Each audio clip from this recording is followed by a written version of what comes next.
Good morning, good afternoon, good evening, good day. What time is it? What day is it? If you're anything like me, you've lost track completely. And I don't have those usual benchmarks of Tuesday night, Thursday night, Friday afternoon, Saturday night concerts, Monday lessons, Thursday lessons. But I will do what I must do for the greater good. But that doesn't mean I can't talk to you now. And my name is Larry Wolfe. I'm assistant principal bass of the Boston Symphony Orchestra, and I've been doing this for about 50 years. And in my 50 years, there have been a lot of questions asked of me from the audience while I'm on stage, even before or after. And some of them are, hey, that bass is really old. Who made it? When was it made? And this bass was made by Abraham Prescott of Concord, New Hampshire. He made it around 1840. This is either his conservatory model or the viol corner model. I'm not sure exactly which, but there it is. That's what it looks like. Yes, and through the years it's gotten heavier, and it can't be me. But one of the questions is, what is that thing at the top of the scroll? And just for the drama of it all, welcome to my bass. The strings, the tailpiece, bridge, F-holes, they call them. The strings, the fingerboard. Wait for it. Wait for it, getting closer. There it is. The extension, the keys for my extension. Press that one, D flat, that one D, that one E flat, that one E, that one locks. And those control these little pads up here. And there's the gate to another world. That is now open to a B.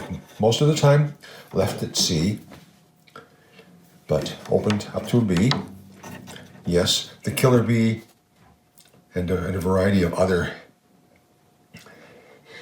bad puns, of which I will not speak.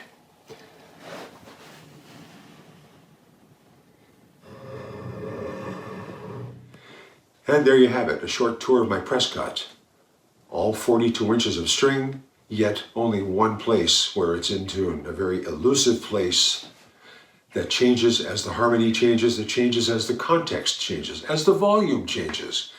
But it's my job to find that place, and my percentage is still pretty good, proud to say. But more about Prescott. Prescott made more than double basses. He made elbow melodeons. He made church basses. He made umbrellas. Now, what's an elbow melodeon?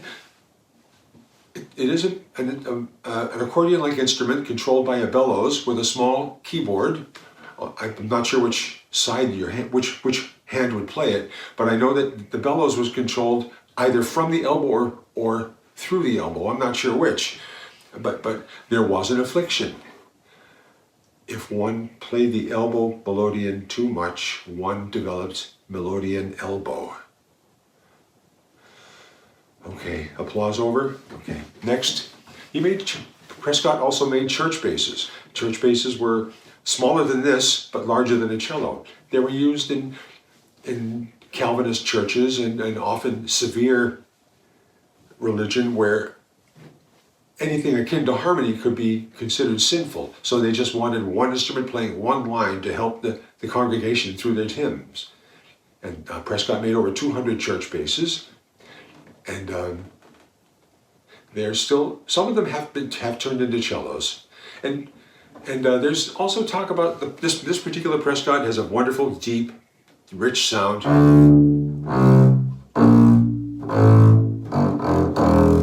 In part, people have told me simply because New England wood was softer than European wood. It makes sense. But I'm very lucky to have this bass. This bass has a history as well. I bought this bass from Leslie Martin of the Boston Symphony Orchestra, who happened to be my teacher, and I got the job. In fact, April 5th, 1970, I got the job using this instrument and this bow. I bought this bow using the money that the prize money from the Albert Spalding Prize that I had won at Tanglewood. I bought this bow, and so there's a lot of Boston Symphony history in all of these three entities: me, the bow, the bass. But back to the bass and the extension. I still remember the first time I really, really, really wanted that low note, and it was the Vivaldi Gloria, where it went. I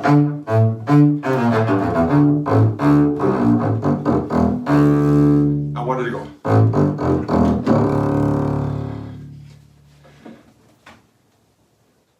And most composers nowadays expect those low notes and write for them. And Richard Strauss was one. Now, for instance, Ein Heldenleben.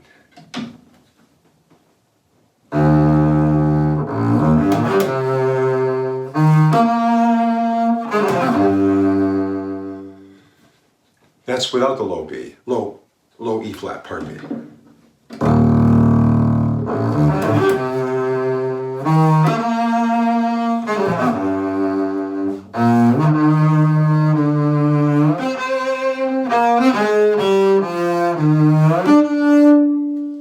Notice the difference. Or there's so many other places. Let's see, there's another.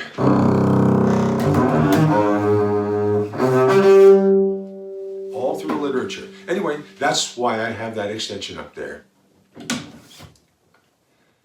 And excerpts abound for these low notes.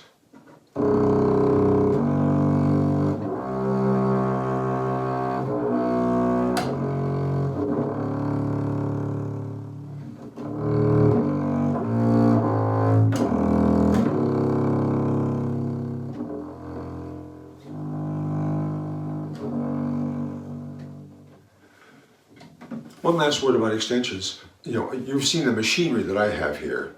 This machinery created by Robert Stenholm of Bernie, Texas, and he's just a real master craftsman, quite the engineer. Nowadays, most people prefer what's called a gated extension, where they're all just small keys that you open and close as you need to, without the machinery here. And my colleague Dennis Roy, a member of the orchestra, the bass section, does a fabulous job at custom making these extensions for every instrument. In fact, he worked on this one too. That's why I have the B. Anyway, you will see on the stage a variety of ways of getting those low notes, but we all get them.